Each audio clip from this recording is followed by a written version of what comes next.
عاشق صرف وہی کہلاتا ہے جس کو صرف معشوق چاہیے۔ محبت مرد کی زندگی کا ایک واقعہ اور عورت کی زندگی کی پوری کہانی ہے۔ بیوی کے دائیں ہاتھ پر سوج آنا شروع ہو جائے تو سمجھ جائیے بہت جلد تمہیں بے تحاشا دولت ملنے والی ہے۔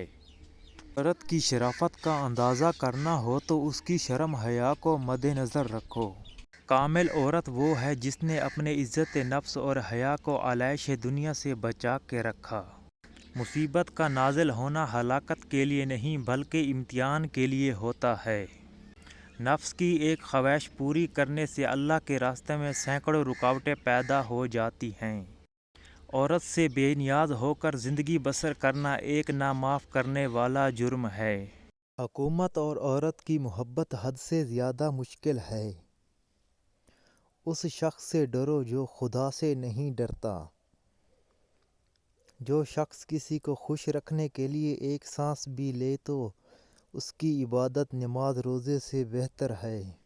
نرم الفاظ پر کچھ خرچ نہیں ہوتا لیکن ان کی قیمت بہت زیادہ ہوتی ہے۔ عقل مند پہلے اپنے دماغ سے پوچھتا ہے پھر منہ سے بات نکالتا ہے۔ جس نے مخلوق سے مانگا وہ خالق کے دروازے سے اندھا ہے۔ عورت جیسی بھی ہو مرد کی تین چیزوں کی طرف راغب ہوتی ہے: پتھر جیسا بدن، ذہانت اور دولت۔ تمہاری حالت جو تنہائی میں ہے وہی قبر میں ہوگی۔ گمنام ہونا مشہور ہونے سے 1000 گنا بہتر ہے۔ خاموش لوگوں کا دماغ بہت باآواز ہوتا ہے۔ محبت کا ایک لمحہ بغیر محبت کی 100 سالہ زندگی سے انمول ہے۔ بہترین عورت وہ ہے جس میں بیوی بننے کی تمام صفتیں موجود ہوں اور وہ اپنے شوہر کی آمدنی سے بڑھ کر خرچہ نہ کرے۔